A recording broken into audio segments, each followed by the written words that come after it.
A warm welcome to everyone this afternoon to the Institute of World Culture, which is a nonprofit educational institute devoted to lifelong learning in the promotion of universal brotherhood.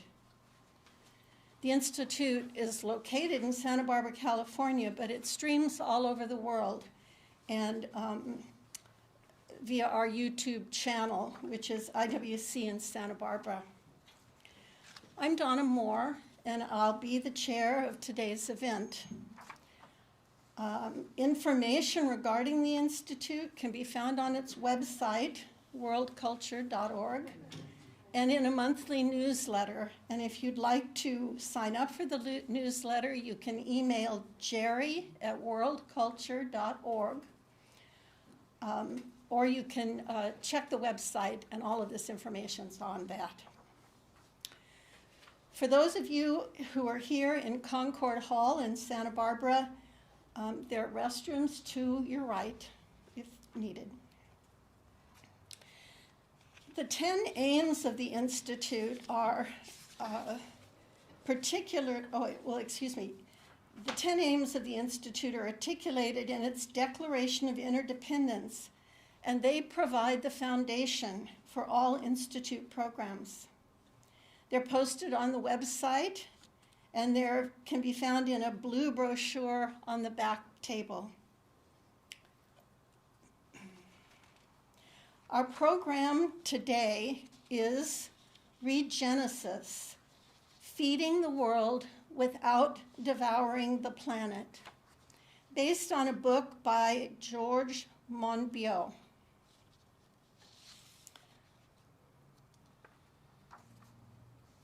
And it's in pursuit of our annual theme, which for 2025 is Concord and Community. While a number of the aims of the Institute would apply here, I picked number 6, which seems particularly relevant to this topic. And that is to promote forums for fearless inquiry and constructive dialogue concerning the frontiers of science, the therapeutics of self-transformation, and the societies of the future. Our speaker today, I'm delighted to say, is Dr. Nari Miller. Nari is a geologist and an educator. And she says that her interest in geology has probably been influenced by her early environment. She grew up hearing stories from around the world, playing in streams of Yosemite, and seeing others engaged meaningfully with nature. And probably also because her mother's a scientist and educator. That would help. Rocks, she says, also tell a story, usually very slowly, that explains the genesis and evolution of our world, which is the setting of all of humanity's history. And Native and Indigenous people understand this well. There are many, many stories from around the world, but a lot from the indigenous traditions about rocks as holding memory, a kind of collective memory. In graduate school, she was a teaching assistant for a variety of geology classes, which gave her an appreciation of the challenges teachers face in inspiring the uninterested and teaching critical thinking. As a researcher, she studies how soils develop from eroded bedrock and wind-blown dust on limestone landscapes at fields sites in places like Arizona and Spain.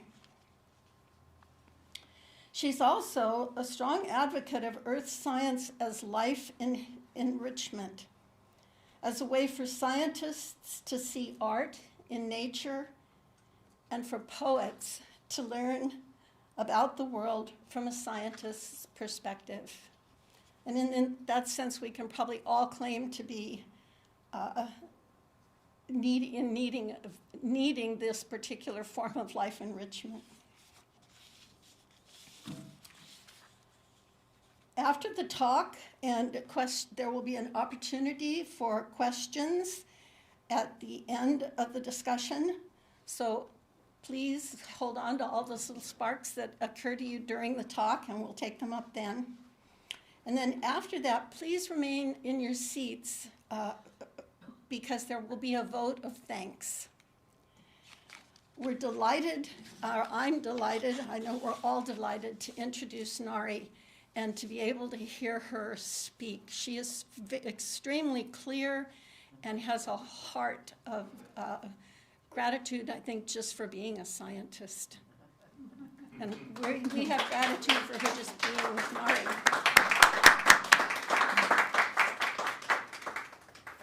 It's great to be here. Thank you all for coming. So I was asked to lead a discussion about this book, which I was happy to do. This book sounded great. I hadn't personally read it, but I know other people had. And I found the book amazing. It was poetically written. The contents are clearly delineated. And he's much more eloquent than I am. So I highly recommend you all crack open the book, read a few pages, and you'll be impressed. The purpose of this talk is to show how the values of sustaining world's life and, meaning human and wild ecosystems, and feeding everybody leads to certain constraints on the path forward. To quote him, and a puzzle for you all to think about as I go on, improbable as it might sound, we can produce more food with less farming. So think about that. And first I'm going to tell you a short story about my short relay into farming and agriculture. A few years ago, I had a small garden plot at the Turlock Community Garden, and I was buying seeds online for the season. I found one listed as reliable, rugged beans, heat tolerant, drought tolerant, and I was like, oh, I'll get those and see how much I can grow. Maybe I can become a homesteader and sort of sustain myself on the food I grow. So that year I grew some beans in my little community garden plot, and I carefully harvested them and saved them, dried them when I harvested them.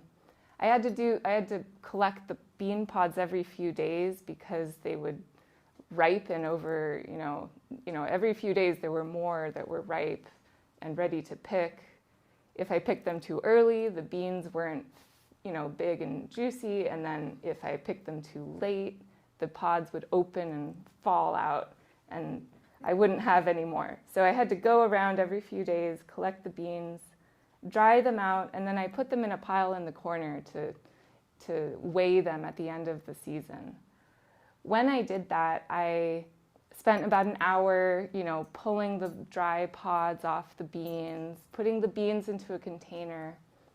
And at the very end, I weighed it, and I looked online, nutritional content, dry beans by weight. And I realized that over the course of that year, many hours of effort had led to me producing about 2,000 calories worth of beans, which is enough to sustain one person over one day. And that made me realize that you can't just sort of, waltz your way into agriculture and, really sustaining food in yourself. It takes training, it takes specialized seeds, specialized planning, and I would definitely have needed more land if I wanted to have enough food to sustain myself over the course of a year. So that was a little bit of training for me. And of course, humans over thousands of years of agriculture have figured out how to develop and grow crops and rear animals for food in a vast array of different environments. As agriculture has expanded, as human population has increased, so have the effects it has on the environment. And there are some progressive cycles that add on to each other. As soil fertility decreases, farmers add more fertilizer, and there are literal downstream effects that has. In Regenesis, Feeding the World Without Devouring the Planet, it's a call for a new cultural emphasis on the value of ecosystem restoration and a discerning perspective that reduces the complex problems to a fundamental issue of land use. So first, do we have the slides up for the room? Thank you. So first, I do want to talk about carbon. We went through that first point here. Then I'm going to discuss, what are atoms, why do we care about nutrients, and discuss element cycles, how those relate to plants, and how do plants relate to ecosystems. And then we'll address the parallel goals of the book, which are, we want to understand how does agriculture work, what do we need for agriculture. We definitely want to feed everyone, that's the point. And also we want to sustain life and sustain both human and animal and plant life across the world. Then I'll get into a few of the details that George Monbiot goes over and talk about the future that this book envisions. And then a few summary ideas. Oh, these are the pictures from the bean adventure. This is only part of the beans. There was another container, but, this was a lot of work. The bean plants are here. They're going wild. Okay, very quick review, almost all in one breath. An atom is made of nucleus, which has protons and neutrons. Outside it, that's what this cloud represents around it, are the electrons. The nuclei are not involved in chemical bonds, only the electrons. So the nuclei are what make an atom carbon or an atom nitrogen. It's how many protons are in the nucleus. So we have a few different elements that we'll be talking about. We'll be talking about carbon, which is abbreviated to be C, hydrogen, H, nitrogen, N, and oxygen. A few examples of the forms that carbon can be in when it goes through chemical reactions are carbon dioxide, which is carbon bonded to 2 oxygens, and that's abbreviated CO2. Glucose, which we all have and use to get energy and store energy for later use. That's a bunch of hydrogens, bunch of carbons, and oxygen. Cellulose, different little numbers at the bottom, different structure, but same ingredients. We have carbon, hydrogen, and oxygen. And then when we talk about using glucose, using energy, we're talking about metabolism. And that's the process of we breathe in air, meaning oxygen, and that our body carefully mixes that with our glucose and uses the energy released in a process that releases heat or energy. That's what we use. Carbon dioxide, that's our breath as we respire out, and also water vapor in our breath is one of the products of that reaction. And so these ingredients, heat, energy, mediated by biological processes, if we think about what happens when we burn wood or cellulose, other complex carbon products, we add oxygen and we light it with a fire. The products from that are the same as our metabolism. It's carbon dioxide, energy, and a small amount of water vapor. What plants do when they photosynthesize, take energy from the sun, they absorb CO2, and they use water, they construct carbohydrate molecules, and they release oxygen. So that's the same reaction backwards. Sorry. For emphasis. Okay. So here's a small diagram of a plant. There's the sun. This is open source because I made it myself. There's some roots here in light green. And then the light blue represents fungi and bacteria in the soil. So one question I have is, you've all seen sequoia trees, right? They're big. I looked it up. They weigh about 6 tons. And where does all that mass come from? So I've kind of hinted, they're made of cellulose. A lot of wood is cellulose. That's carbon, hydrogen, and oxygen. Where does the carbon come from that makes up that giant tree? Soil. It could come from the soil. It could come from the atmosphere. We have 2 competing views in the audience.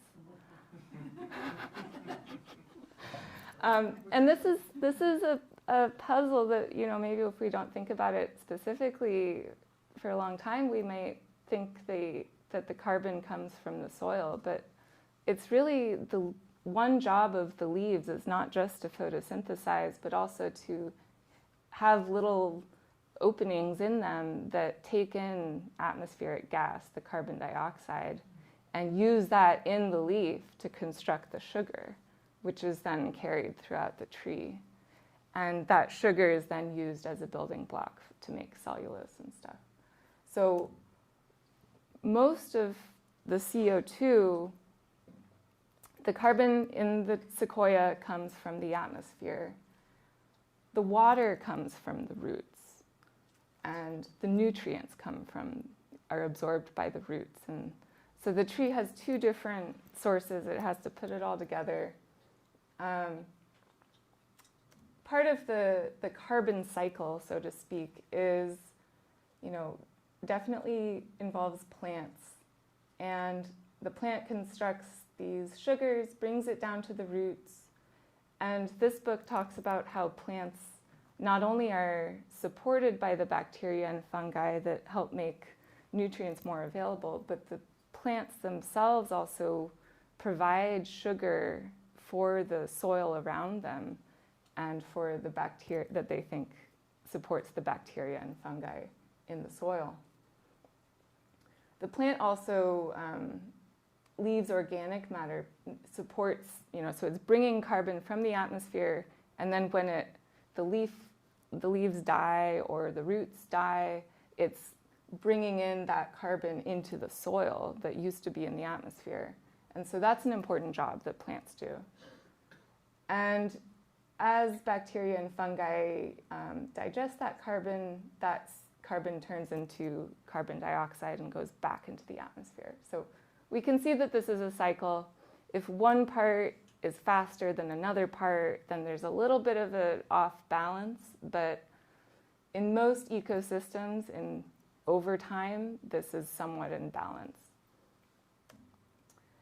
Nitrogen is also important. Nitrogen comes from the roots, and this is supposed to represent a specific type of plant, a pea plant or a legume, that has a symbiotic relationship with bacteria that do a specific job. They can change nitrogen from the atmosphere into a special kind of nitrogen that more and more bacteria change the form, but that nitrogen can be used by plants. So this nitrogen is like a really hard walnut. It's hard to crack open and use, so you need special tools. You need those bacteria. And then One of the famous inventions of this century, last century, recently was the Haber-Bosch process, which allows us to synthetically do this. We can pluck nitrogen out of the atmosphere and change it into fertilizer. One note about ecosystem complexity. So the soils that the plants in wild ecosystems live in, the soils are host to complex animals, bugs, insects, and these are part of this kind of fractal scaled structure of the soil. And so there's all these different niches for those little insects and bugs and microbes to live in. There's pockets within pockets, and the water can adsorb to those sides. So analogous to that, I'm going to talk about ecosystem complexity in a really simplified manner here. So imagine we have two organisms. There's one with long legs and one with short legs.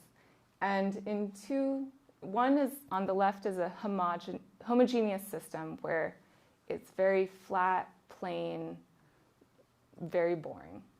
On the right, there's a more heterogeneous system. So when environmental conditions change, for example, if there's a flood, in the homogeneous system where it's all flat, the long-legged one can survive, but the short-legged one is not tall enough to reach out. Whereas in the heterogeneous system, the long-legged one is fine, and the short-legged one has a little special place where it can stand and be out of the water and be fine. So, in analogy, this is one thing that agriculture does is homogenize a system, homogenize the landscape. And it's getting rid of all these different varied niches where animals and insects and microbes can live.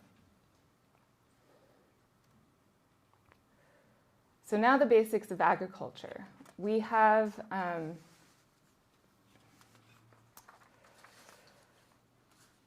a lot of land on our surface.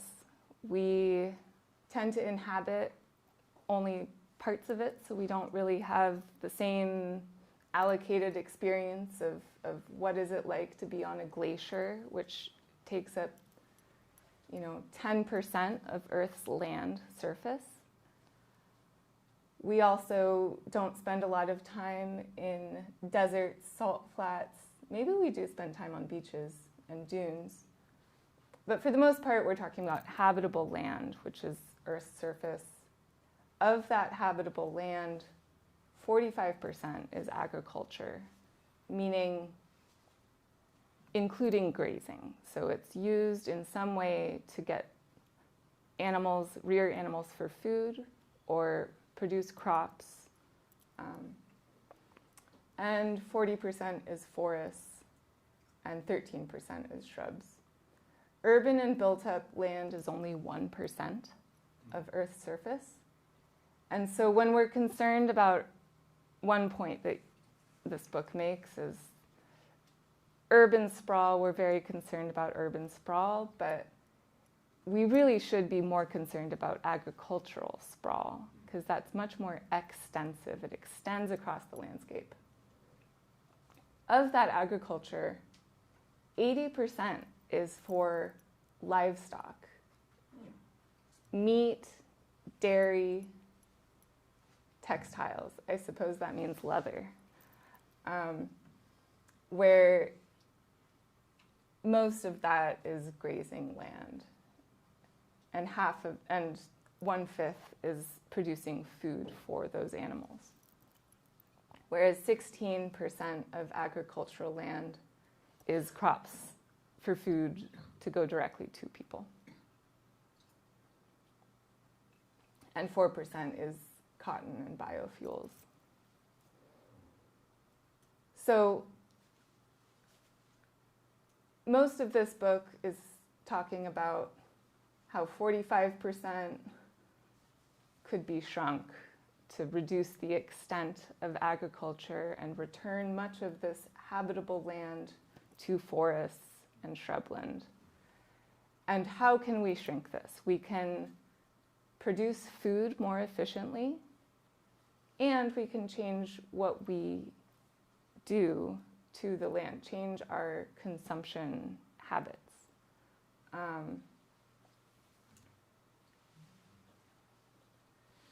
One word we'll hear a lot is yield. The yield of a crop is how much food is produced per unit land. So on the right is my system of producing beans on my little garden plot. Very inefficient. I was letting them sprawl everywhere, didn't harvest very efficiently, missed a lot of the harvest. Whereas on the left is an example where you can see the plant, that not only are there more plants, but those plants are producing more corn. And how do they do that? There are many ways that they increase yields. One of them is feeding the plants directly with fertilizer, and we'll get into other methods. Different methods have different yields. There's often a trade-off between labor and yield and profit. So labor and profit are often directly opposed. Yield, of course, has to be higher. We also one of the goals of agriculture is to feed everybody.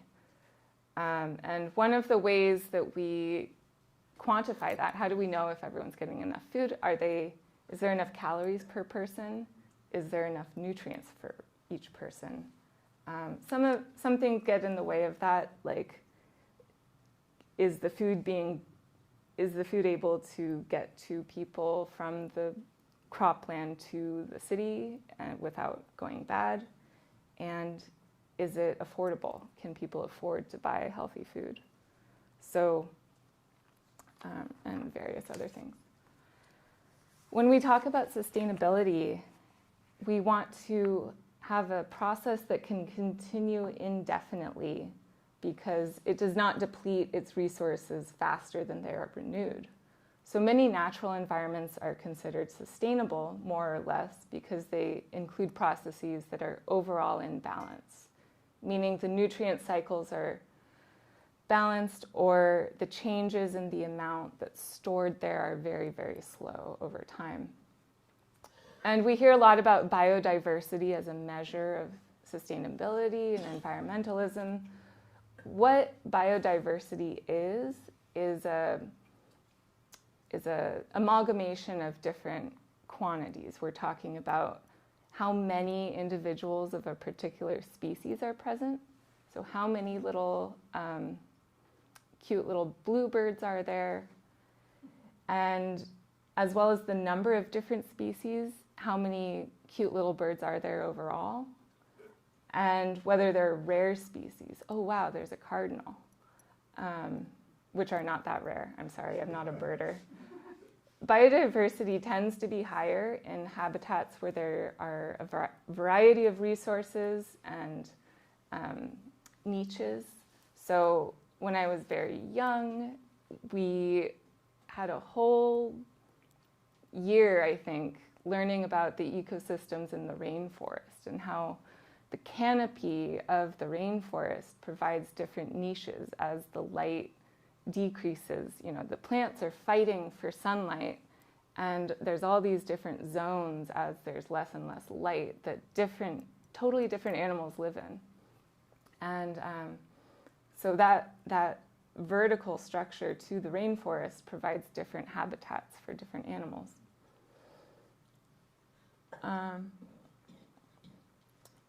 We sometimes hear sustainability or so this book is great because it does not focus only on ecosystem services, which is a concept that kind of formulates the wilderness and the natural world as a service for humans. But it is important to understand how we are connected to the natural world. So ecosystem services basically just talks about how we benefit, how we receive benefits from the environment. This includes, water resources. Most people get water from rainfall, from upland watersheds, from glaciers, and from snowmelt, or from groundwater that's been, we didn't put it there. We're collecting it from thousands of years ago. And another ecosystem service is pest management by birds and natural environments, where mosquitoes and other things can be brought down to certain levels by birds in certain places. We also find medicinal compounds out in nature that are used in medicine to find better drugs, and penicillin, for example, and pollinators, as well as flood, erosion, and heat stress mitigation. So mangroves as a buffer of, the tropical zones, those reduce the height of floods inland, and restoring those habitats are important for helping reduce flooding in different zones. So the next question is, how does agriculture affect these complex wild environments? Well, first of all, as we saw,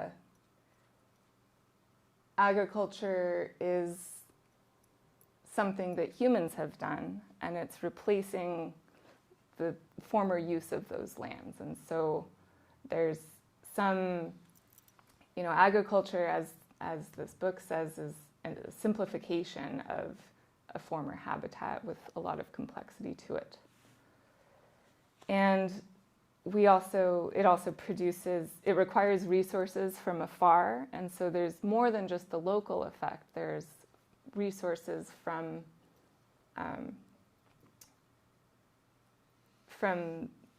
the production of fertilizer that requires energy, as well as wars were fought over phosphorus from islands in the Pacific.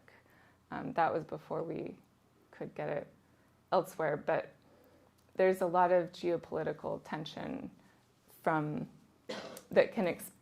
is in history. So it requires resources. A lot of agriculture, the way we do it now, also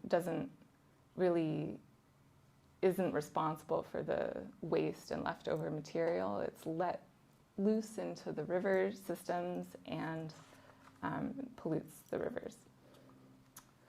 We also find that there are exacerbated risks to this simplification process. We are no longer, the crops are not as strong against heat risk, and as climate warms, we will need to have more resilient crops for that. And then also the extensive use of antibiotics in livestock means that we're increasing the risk of antibiotic-resistant bacteria being spread. So the current ways that agriculture being done increases these risks, and it debalances those carbon cycles.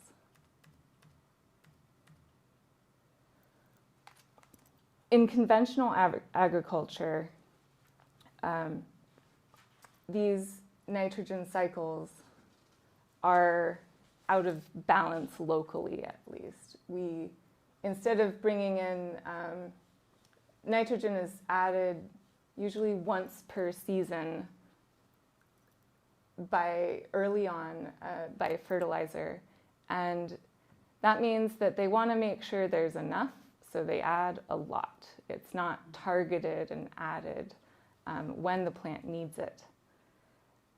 And this nitrogen, when it's brought in excess, changes the way that the soil bacteria grow. They are like, oh, yay, we have a lot of food. Let's have a party, eat a lot of carbon, and go crazy. And so what they do is fertilizer ends up depleting the carbon in the soil when it's added in excess.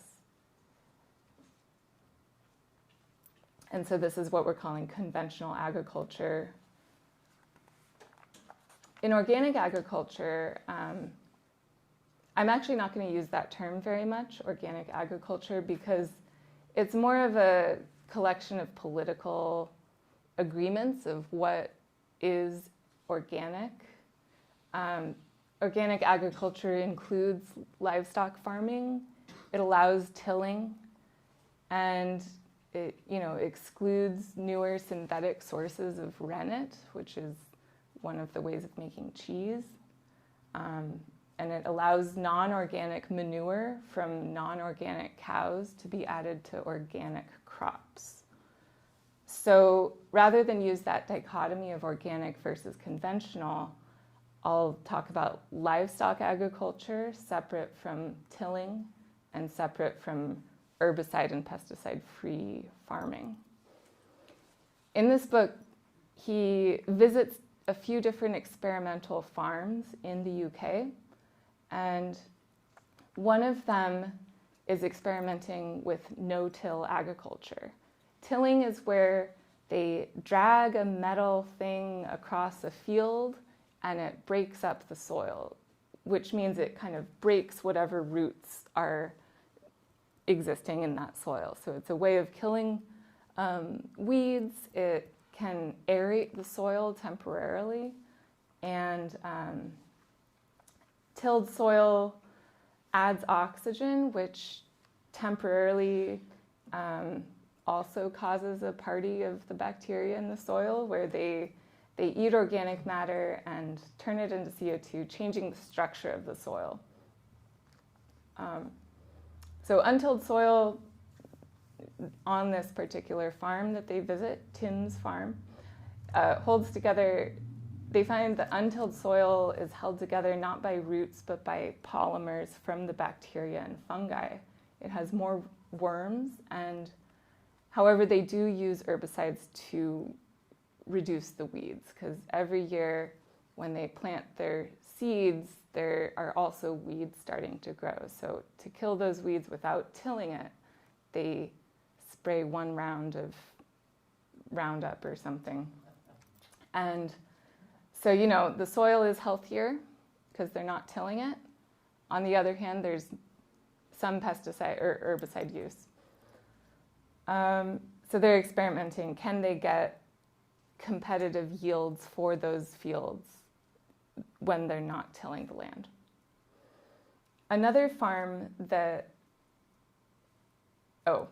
thing they're experimenting with is the type of crop that they're growing. One way to also have no-till agriculture is not to plant the same crops as conventional agriculture, but to have crops that grow not just one season, but throughout the whole year, a perennial crop.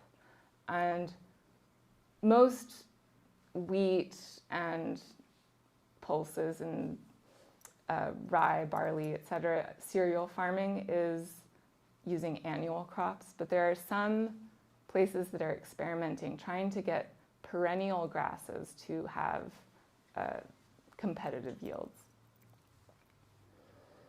There's another farm that they visit that is the closest to permaculture that I could figure out for the UK. And in this landscape, there's this amazing farmer, Tolly, who has devoted his life to making a nearly self-sustaining farm in the UK, where he has this kind of rocky soil that has gotten better and better and better every single year that he grows on it, because he's carefully taking notes and he does experiments on that land to see what the yields are for different plants. So what he finds is that he's trying to feed not just the plants, but also the bacteria and the fungi that live in the soil. And so he does till the soil, but he reduces the amount of time that the soil is bare after tilling.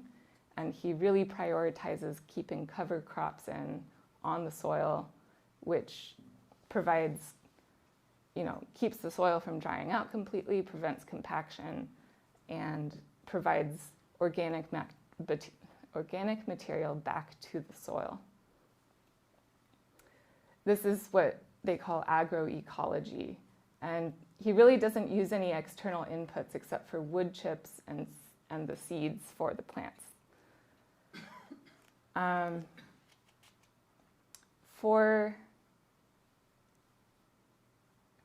So among these farms that the author visits, they don't produce a lot of profit. The man who's devoted his life to improving the soil, he says, you can't pay the rent with agricultural wages.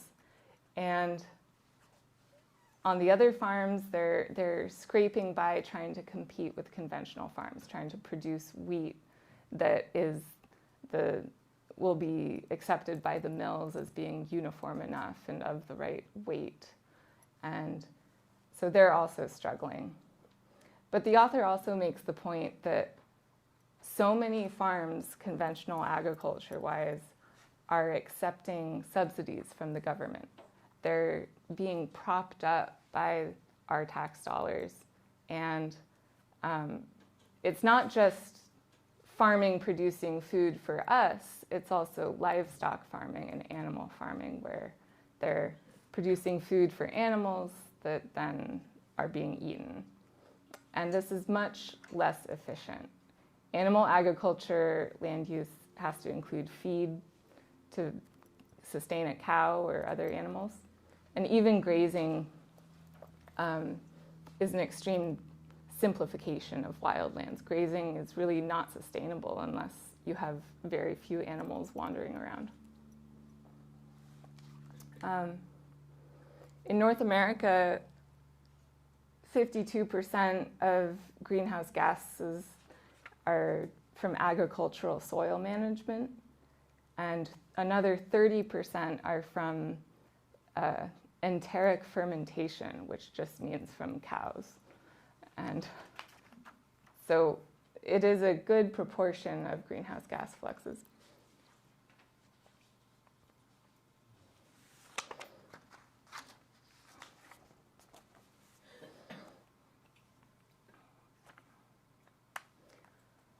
So what are we choosing to grow? We kind of see that from that visual of land use, what we're choosing to grow. But how efficient is it?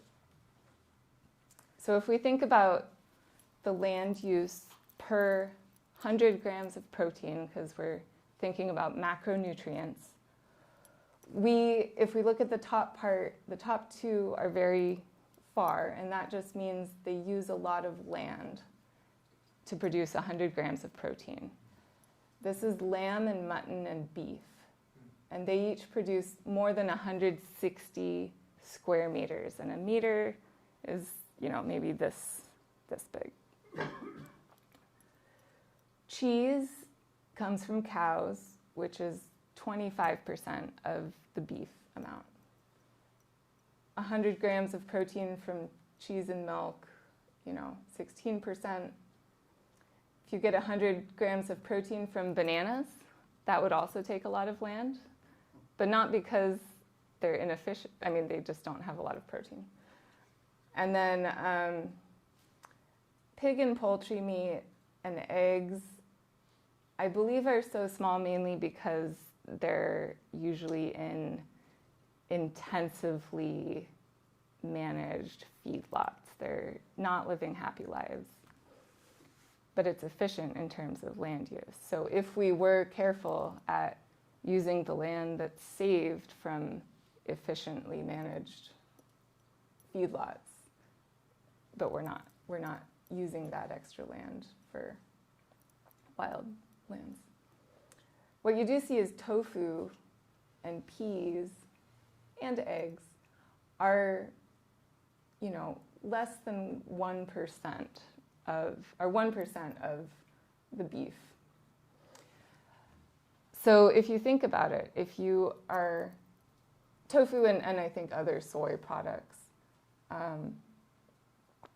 if you or someone you know can switch out one meal of beef for one meal of tofu, that's like having 100 meals as a vegetarian is equal to one meal as a beef eater. So there's some really important switches that can be done. And this is where this other book comes in. This is called Not the End of the World by Hannah Ritchie, which is referenced in this book. Our World in Data is referenced by George Monbiot. And Not the End of the World is like the umbrella book for Regenesis. It discusses briefly land use and food production, but it also talks about plastic and greenhouse gases and stuff. So I also recommend this book. But she makes a really good point about how do we get people to change their habits. And she says, very few people have turned vegan when someone comes up to them and says, you should be vegan.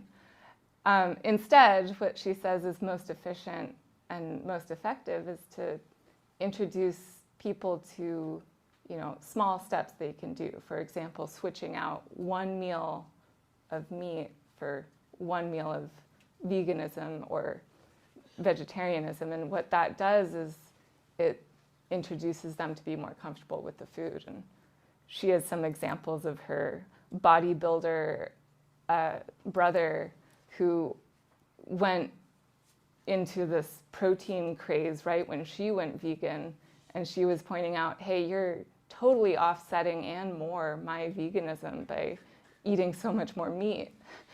And then she apparently colluded with her brother's wife to feed him some vegan chili, which he said was the best chili he'd ever had. And so there was slowly some adjustment that he was able to do. So this is, the extreme difference of land use for each of these means that some switches are more effective than others for the purpose of saving land. If we want to build a food system production that, has no beef but does have cheese, those are very closely linked together because cheese comes from cows. And to have cows, you only need female cows. Where do all the male cows go?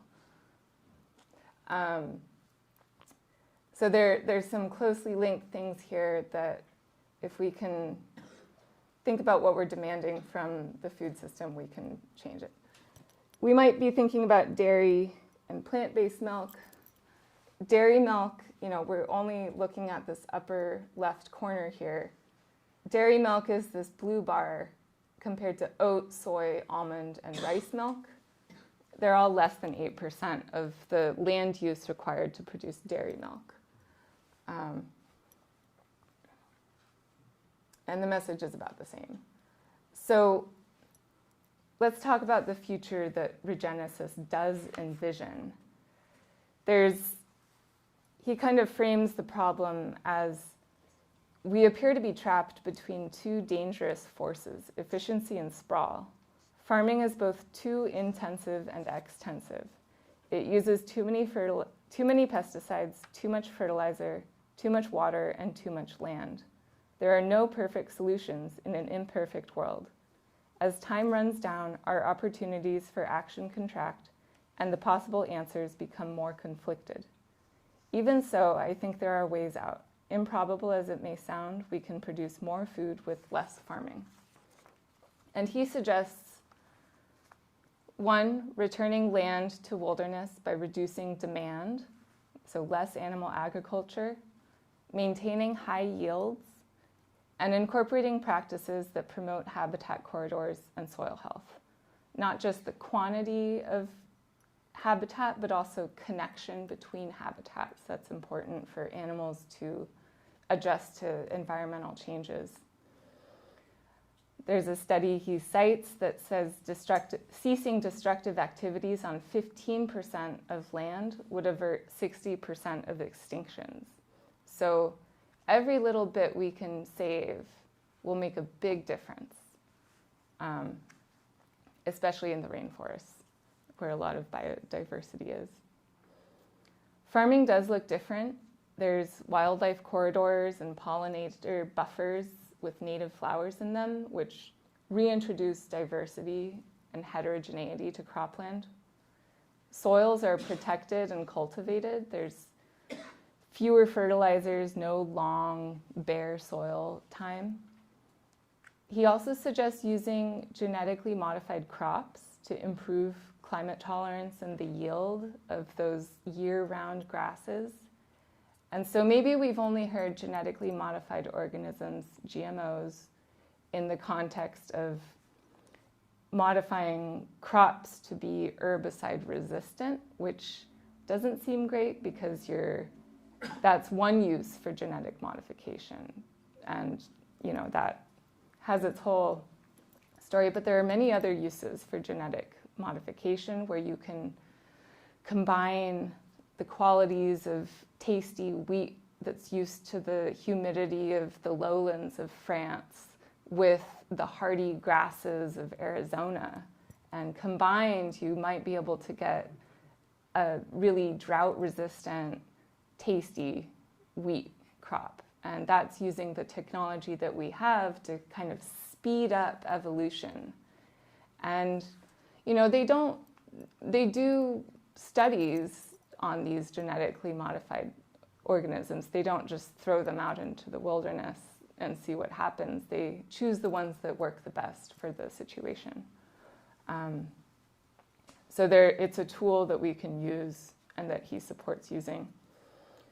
Another technological advance that could be done is using drones to monitor cropland and choose where the fertilizer goes when it's needed instead of blanketing the field all at once. Also, using robot technology. I have a link at the end that I'll share where there's a solar-powered robot that goes over a crop row. It's sort of like it has two wheels and a shade, and then it has lasers underneath so it has a sensor that looks at the field and the growing crops, and it detects weeds and it shoots them with the laser. And no herbicides involved, solar powered. It's, coming out in 2026. So in addition to, better monitoring fields with less agrochemicals, we also can have, more advanced automated pickers, which could allow for multi-crop fields. We could have corn and beans and pumpkins, the three sisters in a vaster scale, because that's the problem with multi-crop fields is the harvesting is more complicated. We would also need to move away from animal agriculture and towards alternative sources of high-quality fat and protein, which he calls farm-free foods. We can further reduce land needed by shifting to, again, genetically modified organisms, this time bacteria, that are designed to produce high-quality protein and fat, where these protein and fat can then be made into delicacies we've never dreamed of. We would need energy, which could be sourced from solar power, which is available, even in poorer countries, which tend to be further towards the equator. And so this, even with solar power, requires less land than soy protein. So this could be an efficient way to reduce the land use.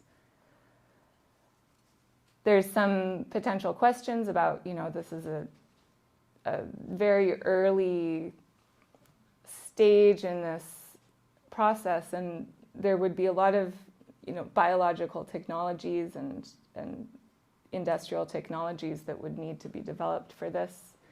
And he does say this should be open source and that we should be careful about the intellectual property rights. They should be narrow and ephemeral and applied to processes, not products. So I just want to say in this vision, there's definitely a role for lawyers and politicians. This is not just, that's for the environmentalists. We need everybody involved. And so he's trying to share this, this shared value of sustainable sustenance without prescribing exactly the path to get there, but we need to figure it out, and we need to use all the tools we have on hand. And then finally he says governments should subsidize fresh fruits and vegetables, allowing all to access healthy foods. There was an interesting point at the end of this book where he talks about how the cultural stories that we have, based in the bucolic ideal is affecting the way that we allow the government to spend our tax dollars. There's a very little, I'll just read some of these quotes. The pastoral story is one that urban civilization tells against itself without a flicker of disquiet. The shepherds and the sheep are good and pure, while the city is base and venal. Every year, the world's governments spend between 500 billion and 600 billion on farm subsidies. In the US, 10% of farmers, generally the biggest and richest, harvest 77% of those subsidies. So that's like 10 people lined up. I give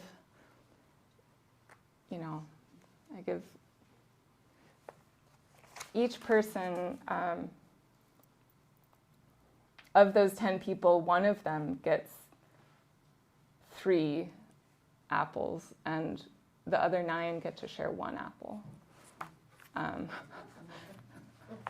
that one person with those 3 apples is the one with the most money, for the most part. So another,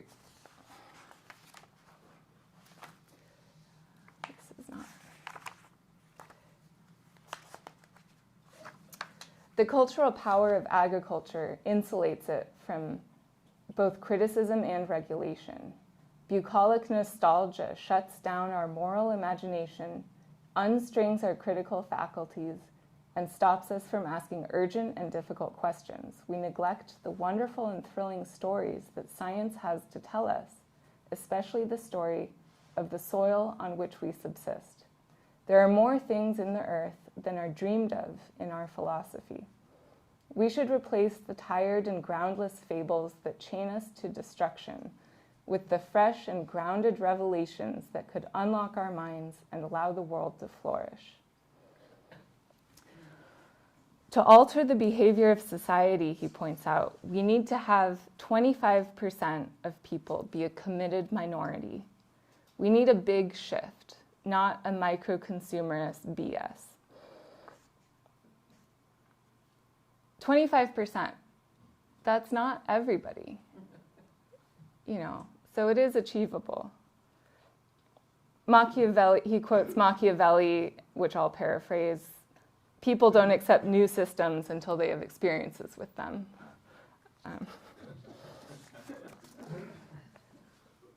So by making agriculture less destructive while also reducing its extent, we can restore ecosystems. This will help draw down carbon dioxide from the atmosphere while maintaining habitats to support diverse animals and plants. And a very influential lever that affects land use is animal agriculture because of the inherent inefficiencies, the extensive land required, and massive amounts of waste produced.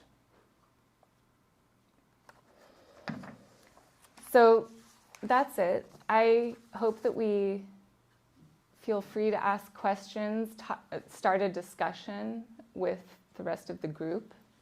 There are some resources I posted here, and maybe there's a way to share them elsewhere. That first one, a charity, is one that supports people in Southeast Asia who live near rainforests by providing them health care in exchange for keeping, not chopping down the rainforest. And there have been scientific studies done on this style of charity, of philanthropy, and what happens, and they've found that it does tend to work when people are not, when their basic needs are met. And Our World in Data, the main, and then this book, which is related, Not the End of the World. Science Heroes ranks people in history by how many people they've saved.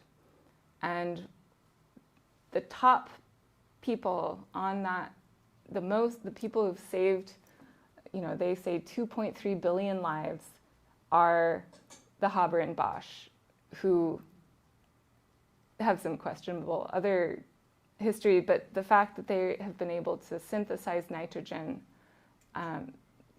fertilizer means that we've been able to expand agriculture greatly. And so it has been very beneficial in terms of supporting people. And so now we need new technologies to help support us and the planet. There's a book, a short story called Food of the Gods by Arthur C. Clarke that talks about foods that we've never imagined, sort of from the perspective of the future. There's a twist at the end that's not important, but The Dispossessed by Ursula Le Guin is an interesting study of a society that, is structured totally different than what we are living in now. And so it's very interesting to be placed in that situation. There's also some interesting aspects of how technology is shared or not shared among that civilization. And then there's a video of the robot weeding. And there's a podcast that talks about sort of managing horror is the name that it's called, but it talks a little bit about psychologically how can we deal with what's going on in the world while also staying focused on what we can change. I was hoping to come up with some really eloquent thing about hope and optimism, but the things I came up with were, hope is keeping a grand vision in mind while thinking about the steps that you have to take to get there, whereas optimism is sort of just blindly saying everything will work out without really thinking about what steps you have to take to get there. Some other advice I've heard recently that just seemed to make sense were, many people with different skills are needed, but we need to share the same values and vision. We need to be prepared now for when an opportunity comes for us to implement these ideas. So maintaining a continuity of the diversity of the world, keeping seeds, keeping animals, habitats, maintaining those, and also providing the knowledge and ideas that people have thought of in the past, making those available for the future can be very important for us.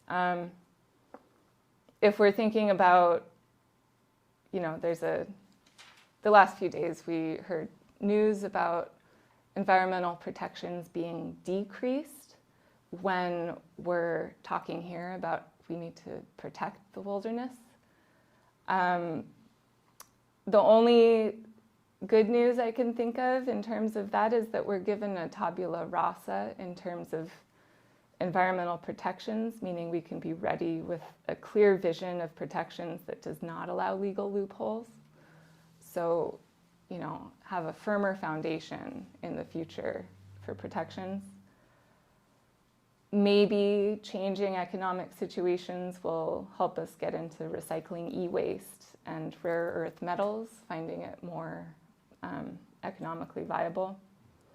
And I think focusing on meeting people's basic needs, from that, a lot of beneficial social and environmental protections will come out of that. Okay, so let us hear your questions and discussion ideas. I'd love to hear it.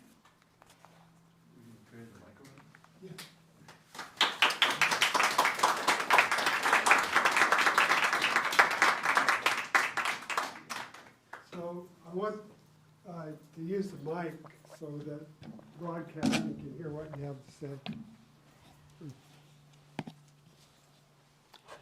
This is a minor question compared to all the profound and intricate, comprehensive points that have been made. But maybe we could get this minor question out of the way. The fact that we are most likely to read about or hear about in the news, the ordinary news, is the enemy of carbon dioxide. That it is spreading, increasing, or not reducing it, whatever. And you did talk about that a little bit at the beginning, but could you just give us a clear fact about carbon dioxide? Is it our enemy tomorrow, so to speak, or is it it's just too involved with other things to be such an enemy? Yeah, so our atmosphere does a lot of things for us. It, interacts with the magnetic poles to stop radiation from, ionic radiation from the sun from going in. Another thing it does is it blankets us. It is a greenhouse for us. So it keeps the solar energy comes in as light and other radiation, and it hits the earth, and the earth absorbs it and re-radiates it as heat. And that heat is trapped by carbon dioxide, methane, all these other greenhouse gases that we know about. And so it's like thinking about what would be more comfortable.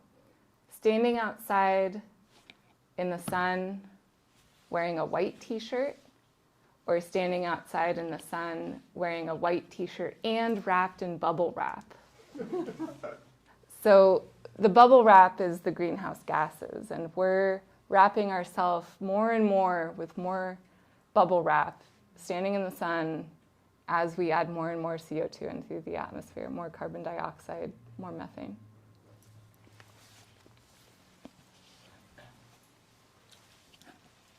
So this is related to that question. So if we know carbon is heavier than air because it has, more in its molecular structure. It depends on the form of carbon. Carbon in elemental form, like graphite or diamond, is definitely heavier than air. Carbon dioxide is a gas, and so it's right, but it consists of carbon and oxygen. So my question is, wouldn't the carbon just come down and not be in the, hovering in the atmosphere, trapping heat? Wouldn't it just come down since it's heavier than air? Is that my question? So carbon, individual atoms are, the forces around them that they feel the most are the pull of other nuclei and the electric repulsion from other electrons around them. Gravity is really far away. It's not something that they really feel very strongly.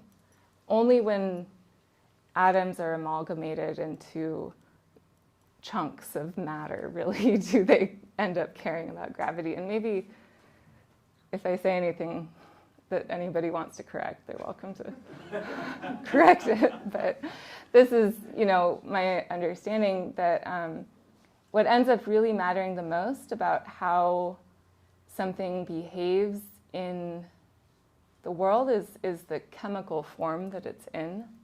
And so carbon bonded to carbon, can form diamonds. And diamonds definitely, they're not sitting in the atmosphere, they're down here on Earth. Carbon bonded to oxygen in the form of carbon dioxide really is a gas. It ends up mixing with the atmosphere. And over the many kilometers of the atmosphere, there are changes in the composition. It's not all the same, but that's over kilometers. We know oxygen decreases as you go up in elevation, but the falling out of carbon dioxide is not a big effect as far as I understand. Yes? Well, the point is well taken that carbon dioxide is more dense than nitrogen gas in its diatomic form. But so it could, at our level here, if you poured carbon dioxide gas, it would tend to be towards the bottom of the ground, but it's not going to solidify because it's still a gas. Sorry. Good question. Thank you so much, Nari. Really enjoyed the presentation. Statistics that I thought I heard was that livestock farming creates 52% of greenhouse gases and 32% through fermentation from animals. Oh, that that- was slightly different. So this was North America greenhouse gas emissions.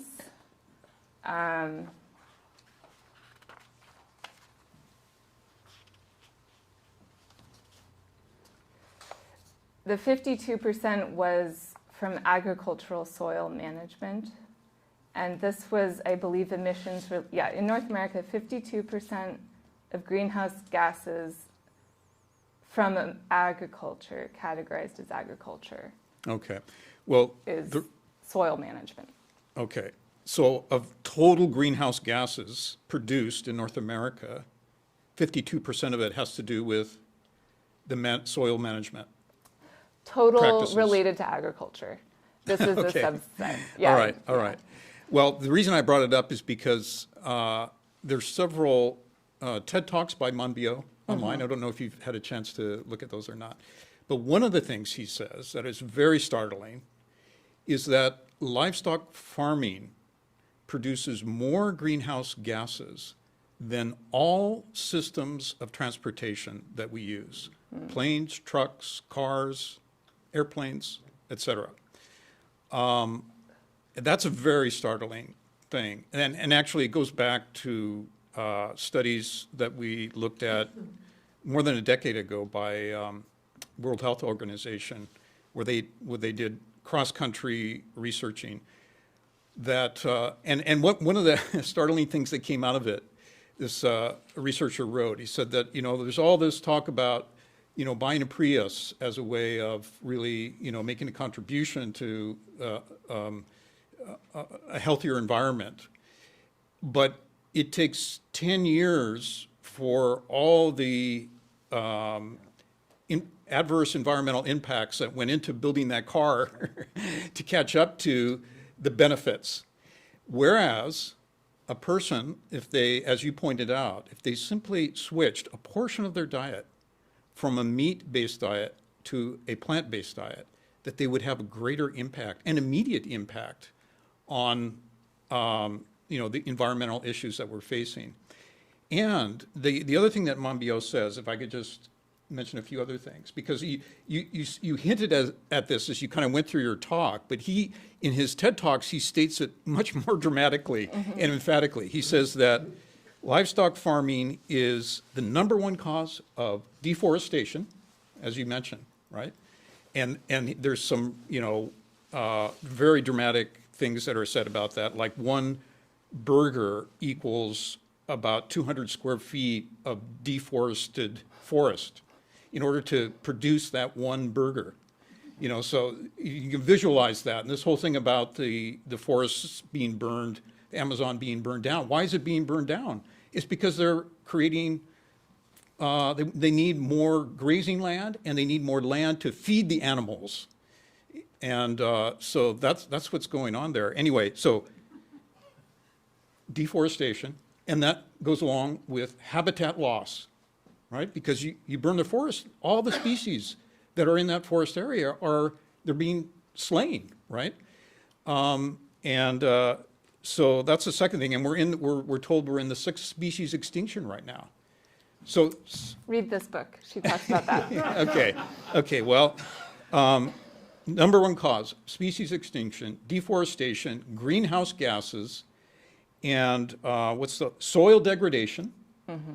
Like you pointed out, all the chemicals are being poured into the soil, which then go into rivers and streams and oceans. So it's also the number one cause of water pollution, and these issues with algae blooms, where the algae sucks all the oxygen out of the water, and nothing can live in it. It's decimating water systems, and because livestock farming is so water intensive, this is the other thing that is on our horizon, is a lack of fresh water for drinking, for human use. And we're using so much of it to raise livestock. And then, so you can, it's so dramatic, the impact.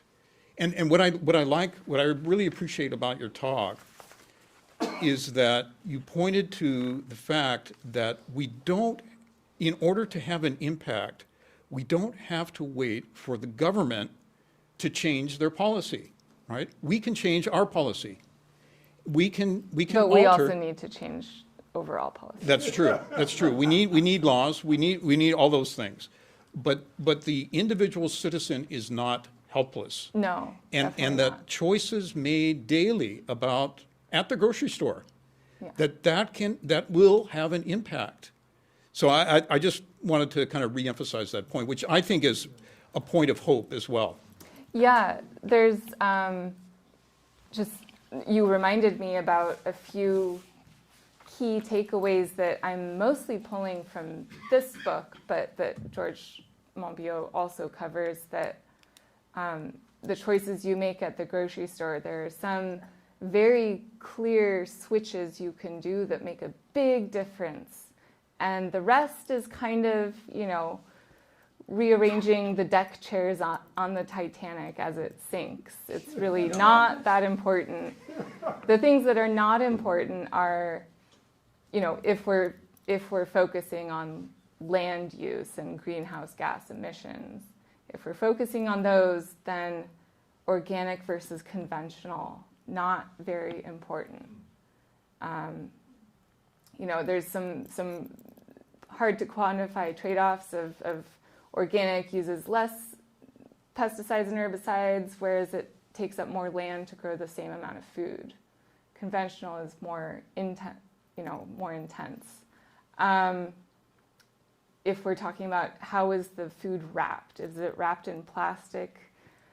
It doesn't really matter. It's not that much plastic, and that plastic will probably end up not polluting rivers or ocean. It'll probably end up in a landfill, which is, very small comfort, but still it's not among the worst. And so, switching out animal products is the main one that she also agrees. I had a question about some of the references you made to GMOs. Mm-hmm. And could you help us understand the difference, the difference in the viability of creating genetic modifications through kind of natural, conventional crop, I can't remember exactly what you call it, but when when you put two plants together and then they produce some qualities that you want. Reproduction, yeah. Hybridization, thank you, Kim. And then the kind of GMOs that we're all worried about, creating things we don't know what we're creating, and people owning seeds so that we actually lose all but these genetically modified creations of ours. In other words, we don't really know where we're going or what we're doing, although people are pretty bright and will figure it out before we probably do too much damage.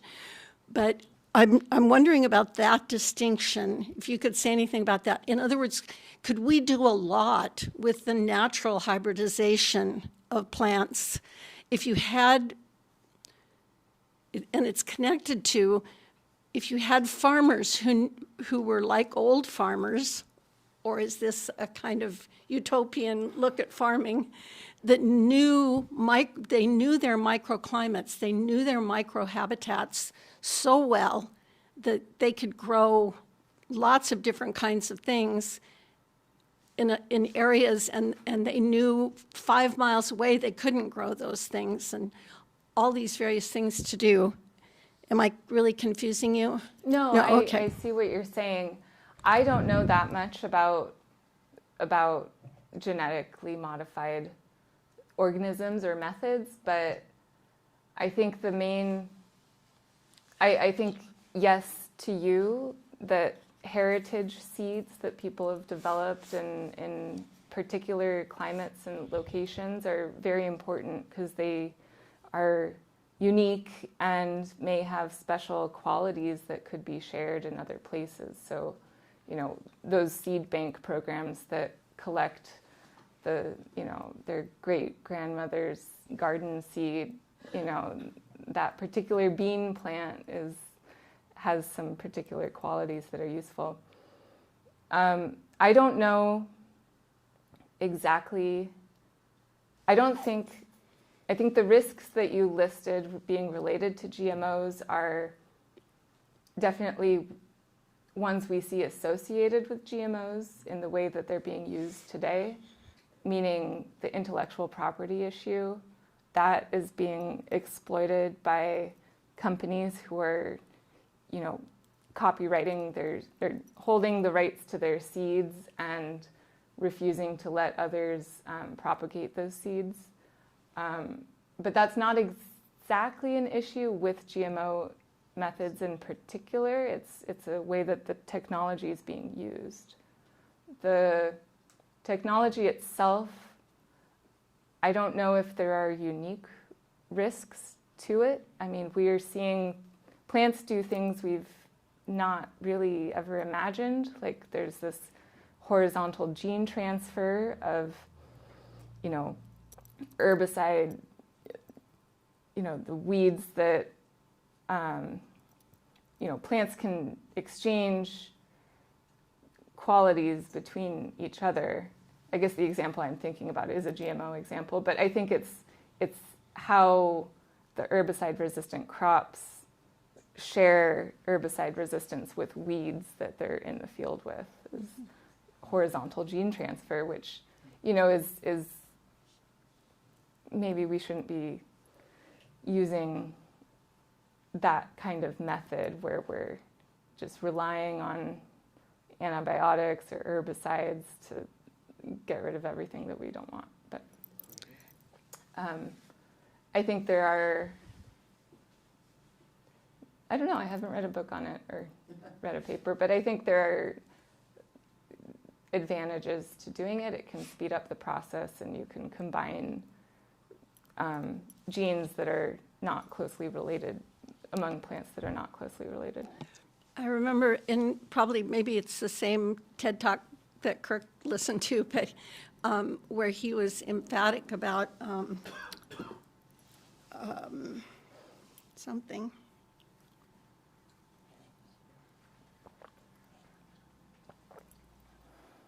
It slipped my mind. Maybe I'll think of it.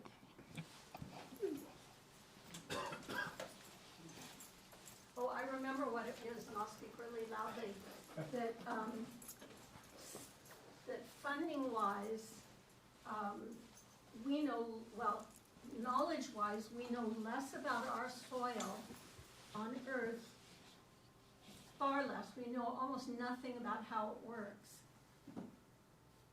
compared to even what we know about the soil on Mars. And finding out about the soil on Mars, most likely probably minerals that we could extract, it receives billions in funding. And soil research here receives almost nothing. And it speaks to some of the things that you just beautifully put forward about how farmers can work on transforming soil and come up with a knowledge of soil like it's a living thing. It is a living thing. And that knowledge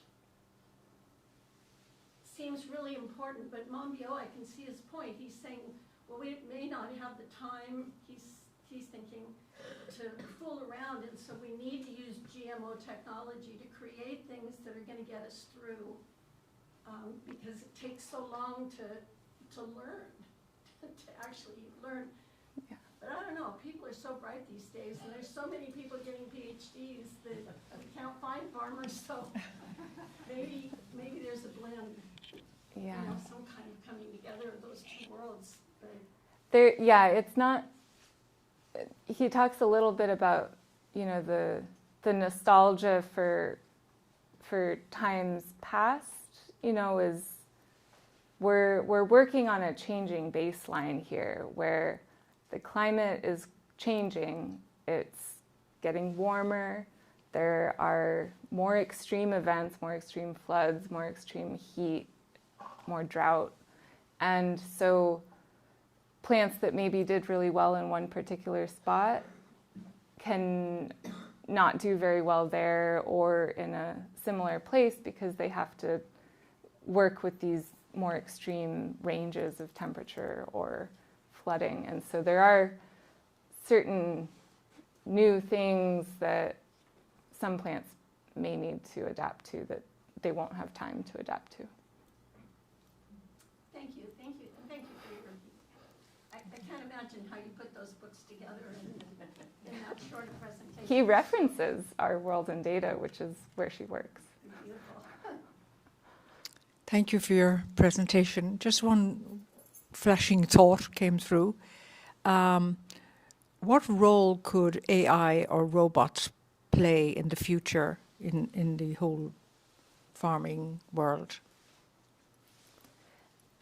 So I went to Arizona State University for graduate school, and the department I worked in is a very interdisciplinary department. There were engineers also in that department, and I went to a presentation where someone was presenting their work of where they flew a drone through an orchard down a row, and the drone took pictures of the oranges on the trees, and AI was using those photos to count the oranges, measure the size, the quality, you know, measure the greenness of the leaves of the trees to figure out, does it need more of a particular nutrient?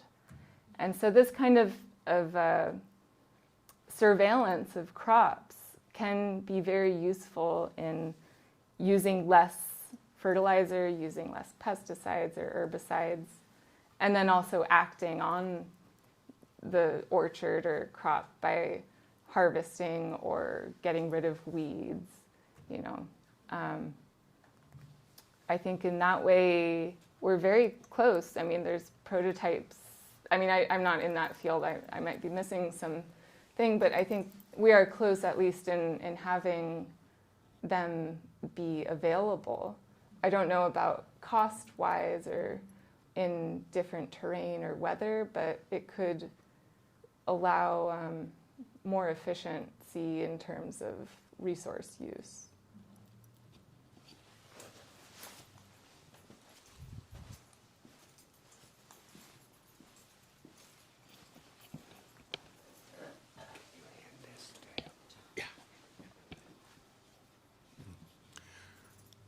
Thank you very much, Dr. Miller, for your presentation. You're welcome. I wanted to tell you that 10 years ago I met some relatives of yours who are farmers in North Dakota, and they walked me around the farm and they pointed out how they're using no-till methods, that it's new to their generation for growing winter wheat and canola. And as you mentioned, they swear by Roundup. But anyway, I just wanted to offer, if you'd ever want to meet these cousins of yours, I could arrange it. Get a walk on their farms. One of the things I come away with, I mean, you've made me think about a lot of areas I don't normally think about, but about land use. And that we do, you know, somebody like me who lives in a city thinks about, oh yeah, the changes we need are in the urban centers, but you've pointed out, really, we have to rethink agriculture entirely. There's urban land use, there's agricultural land use, there's forest land use.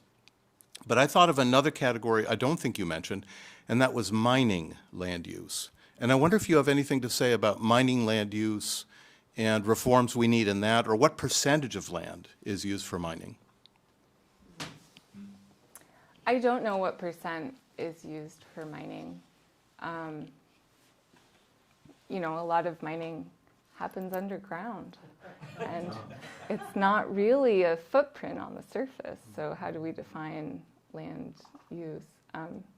It is a good question though, because you know the open pit mines produce not, you know, like in the Navajo Nation, there's a lot of uranium mines, and the dust and waste from those mines has been a persistent health problem for people in the downwind area.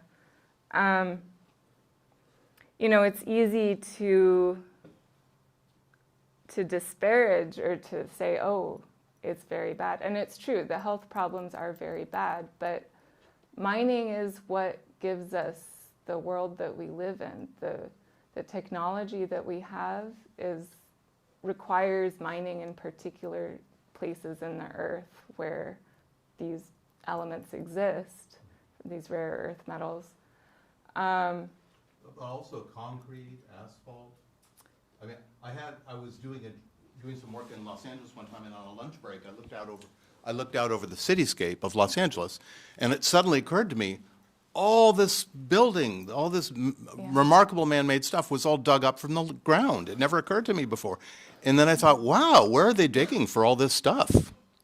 Yeah. There's a lot of you know, non-local resources we depend on that we don't immediately see the source of. And so for concrete, well, let me just finish what I was saying about mining. So I think if we really did value the mined resources the way that there's a lot of labor that goes into it. They require a lot of environmental costs to collect these. I don't think we should be throwing them in the trash. I don't think there should be disposable vapes with Twitter available on a screen that are then being thrown away. I heard a podcast about that. There's some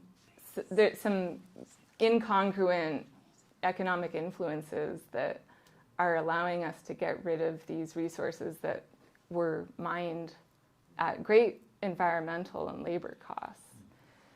Another thing I want to say is that the pretty rocks we see in the stores, the crystals, the shiny objects, the supply chain for those is very murky.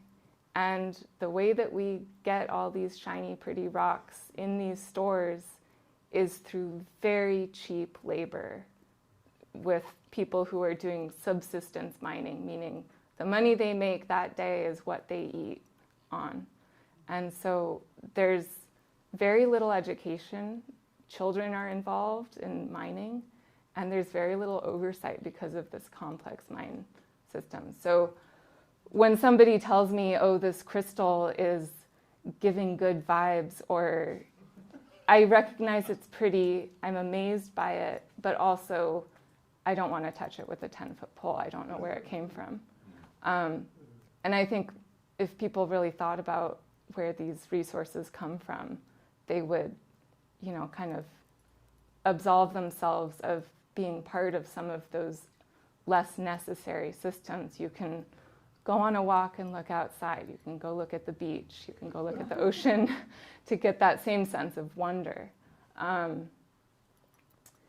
And so there's a lot of human rights issues with mining. I think right now recycling the e-waste that has these rare earth elements is not, it's hard to do. They're all mixed up in the same little tiny object. And we haven't figured out a great way to separate them cheaply.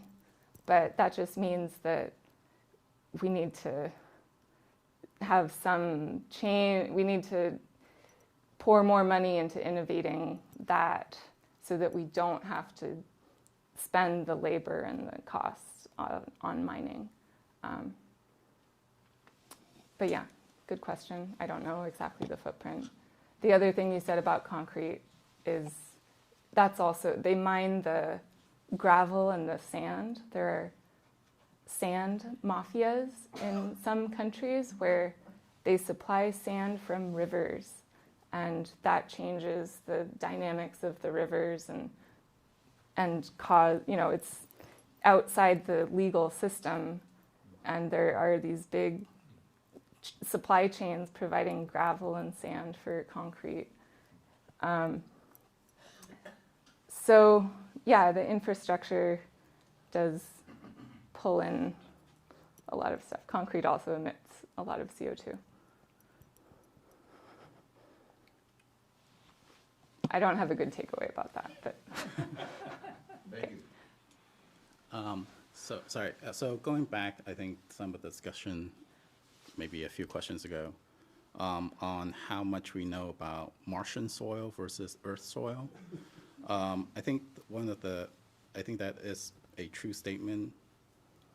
However, but that particular statement is stated a little bit out of context where, so we may know 1 square inch of the Martian soil in very detail because we have these things called return sample where we take a sample of the Martian soil and bring it back here and studying, in high detail because we only have one little sample where the Earth is a large place, and if you want to know every inch of soil on the Earth, you don't know that much about it on average. But there are work being done on Earth where people do study a particular part of soil in high detail. Just to put some numbers on it, and I don't know the number of the, how well we actually know the soil on Earth, but, the budget for NASA, is about $24 billion each year, hopefully staying the same this year. But the Department of Agriculture budget is about $220 billion. So they have 10 times more funding compared to, NASA. So the study of soil on Earth is not limited by funding, is limited by motivation for what they prioritize to do versus how, as opposed to how much resources they have in order to do this work. So that's my comment. And if the speaker wants to comment on that also. Thank you.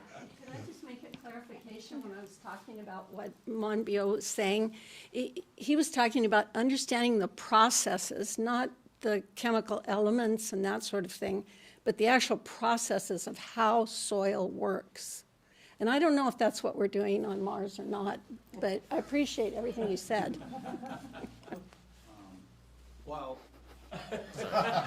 20 seconds for a rebuttal. okay. Well, the process on Mars is simpler because you don't have life so far on Mars, and life does a lot of stuff that you can't account for, and there's seasonal changes that are different here. So that detail may not be as well understood on Earth versus something that's doesn't have life and little bugs and fungi and bacteria growing in it, maybe a simpler system. It always seems strange to me we think about iron or carbon as they're inorganic until they become part of an organism. But every organism is made up of these minerals. So even Mars, you know, I mean, those things are all alive, to me. Thank you, Dr. Miller, for your very informative talk. I just wanted to tell a little story. I spent a year volunteering on farms in New Zealand, and I stayed with one family who claimed to be permaculturists, so they were almost totally self-sufficient, trading with their neighbors when they needed to, with the garden, with their own animals. And they seemed so exhausted all of the time. It did not seem sustainable. I would like to check in with them because that was about 10 years ago, and I'm not sure if they're still doing it. And then another farm I volunteered at, all they wanted us volunteers to do was weeding. Because it was an organic farm, they could charge more for their produce because of its organic status. So there were about 15 volunteers there from countries all over the world. There were people from, you know, Japan, US, France. We were all there picking weeds all day. That was our only job, and it was the worst farm I ever volunteered at. I volunteered on maybe 15 different farms. And then from what your dad Joe said, I lived in Monterrey, Mexico for a few months last year, and that city is totally made of concrete. And they also have horrible rain storms, and the rain doesn't have anywhere to go. So it just creates these huge puddles all throughout the city, like these 2-3 feet deep puddles that you have to drive through. So it was really bad infrastructure in that city. But my question for you, Dr. Miller, is besides, I guess I wrote down the better foods to eat are tofu, prawns, peas, fish. Those were at the bottom of the charts. What other foods do you think should we be eating? We know beef is not should be off our plates, but what do you think our diet should be that are the most respectable based on your? Okay, read the book. That's the answer. No, it's a good question. I think it's the reason I'm holding up this other book is because she does write about very specific things, like what does matter, what doesn't matter, not just what should we do, but what should we do that matters, what should we do that makes a big difference. And yeah, I think, you know, like we heard from this talk, the biggest impact on land use is animal agriculture. So, you know, if you're not eating beef anyway, is there some way you can switch out, you know, buy cheese slightly less often, buy milk slightly less often? You're still saving a good amount of greenhouse gases by not consuming those products. And, but there are some surprising things that don't seem to matter, depending on what you are valuing. I mean, you know, if you're not eating animal products, then you're doing a good amount to not produce greenhouse gases from animals, and maybe you want to eat organic because it promotes slightly better soils, slightly more insects and diversity in that field. But I think in parallel, something that really does need to happen is this cultural shift away from the bucolic ideal that he talks about that really is ingrained in our culture. Like, we very unquestioningly teach small kids, you know, the very first thing is like, what does a cow say? What does a pig say? Why is that it? Why is it not like, you know, what does the macaw say? Or I don't know. He's written very eloquently about it, not like what I'm saying here, but I think it is an interesting idea that we need this cultural shift in order to enable the political shift of allowing us to more carefully investigate where our communal tax dollars are going. So I think we should take that as a personal challenge of how can we implement this, not just through our personal choices, but by valuing the wilderness more and analyzing what actions we as a society can do to implement these protections on the wilderness. So as an educator, Amber, what do you think one thing you could do is to, sorry, you don't have the mic. You can think about it. Tell me later. Nari, tagging onto that point that was made about not being sensitive to where the products we use have come from and the effort and impact on the environment that was required in order for us to be using them in the way we are. Along with that, we were reminded of how the awful reality of factory farms, and this is the other point that Monbiot makes, is that we slay over 75 billion animals every year, and 99% of that is on factory farms where they're treated in the most horrific way. And that if we were to treat cats and dogs the way we treat livestock, we would be arrested because it's so awful. It's inhuman. And that it's hidden from us, right? We're deliberately not allowed to see what it looks like in the environment that a cattle, that a chicken, that a pig is raised in, because it's so horrendous. And so there's a, besides the environmental impact, there's a whole moral element that's tied in with our food choices that people don't think about, I think. And the reason I'm bringing it up is because for me, that was what turned me into a vegetarian. The first time I went to buy ground round for myself to make a burger, picked it up out of the case, and I realized, oh my gosh, this was an animal. Somebody had to slay this animal to bring, and I'm just seeing it all ground up here. Isn't that awful? I put it down and I never bought meat again.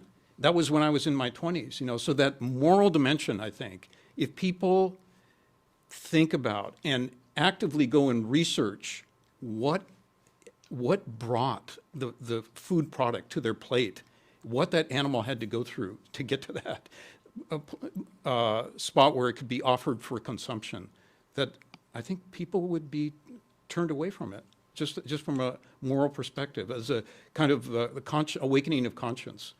So, but that, maybe there's not time to go in this, but this is a fundamental question about science, because there's another book in response to the last question. It's called The China Study by T. Colin Campbell, where he goes into this. The fact that nutrition has been, we've been miseducated on nutrition for decades. That we've been given false information, not just by the food industry, but by compliant researchers and so-called scientists who present nutrition facts, quote unquote, to us that are serving corporate interests, and they're not really serving human interests. And so we have this huge health problem in the U.S. and in other places where you know, the primary means of protein is animal consumption. So the general question is what to do about that. As you as a scientist, how do you get around that issue where the important facts that can really make an impact to human life and environmental life are hidden from public view and are not broadcast, are not made known, and at great detriment to human life?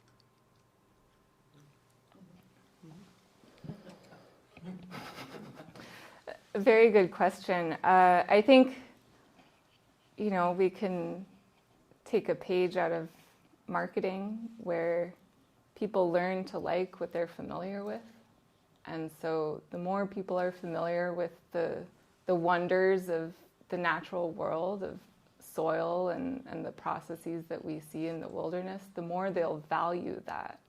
And the more they'll recognize the cost of replacing, wild prairie land with, sheep grazing or cow grazing land. And I think there needs to be people are very different. I've met a lot of different people, and I'm amazed at how people have these different drives and motivations to do very different things that I would never have imagined or want to do. But I think we need a variety of reasons, both push and pull, to move the bulk of society in a particular direction. I think what you're talking about is very important, the moral aspect. I am reminded of the philosopher, controversial philosopher Peter Singer, who, when faced with the question, what's better, chicken or beef, he says, well, beef, because suffering is somewhat equal among all animals, and therefore we should kill the fewest possible animals. Whereas if you eat chicken, you're eating many, many chickens who are suffering. So, not promoting that, but I'm just saying there's a variety of different ways to value moral or ethical issues. And I think sharing scientific ideas, not just science, but observations.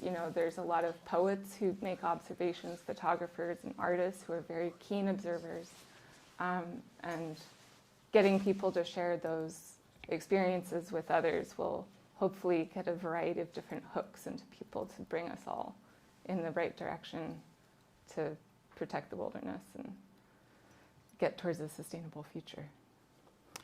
Thank you, Nori. Thank you on behalf of all of us. We're now going to have a vote of thanks.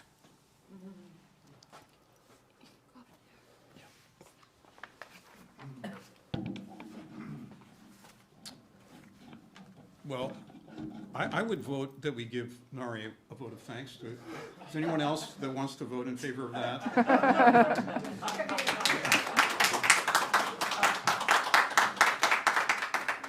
As you probably all guessed, this is a theme very, very close to my heart. And to me, one of the crucial issues of our day. And so we're very grateful that Nari presented, some of the very basic facts about the importance of plants, our interdependence with the plant world, the soil world, the animal world, and in a very even-handed way pointed out how we've kind of gone down the wrong track and need to shift, that a major shift is needed. And I think in light of the fact that we're coming up on Earth Day, that this was a really appropriate and important talk for the Institute to be hosting. And also, I think we all witnessed the kind of the delicacy and thoughtfulness and good humor that Nari approaches topics like this with. So I feel better educated and very appreciative of what was given today. I'd also like to point out that we have events coming up. May 10th is our next event here in this hall. It's called Communal Bonds Through Storytelling. And that'll be at 4 p.m. instead of the usual 2 p.m. And that's being given by Margot McLaughlin via Zoom. So you won't be able to watch it on Zoom. You have to come to the Institute to see it. But she lives in Canada, so she'll be presenting on Zoom. And she's going to be talking about the Jataka Tales, which is the she calls them the birth stories of Buddhism that describe the previous lifetimes of the Buddha before he became, that lifetime in which he became enlightened. And she's a wonderful, wonderful storyteller and also very articulate in describing the value of storytelling. So that's May 10th, and then on the 20th, we're in concert with our sister institute in Ukraine. It'll be an event called Transformational Education, where we'll hear talks both by a member of the institute and two members of the H.P. Blavatsky Museum in Ukraine. So we welcome you all to that. And then finally, our third event in May is May 23rd, live sitar music in this hall. And that's at 5 p.m. on a Friday. So hopefully that's going to be very special, as you can imagine. And hopefully you'll all be able to join us for that. So please join me in another round of applause for our speaker. For George Monbiot.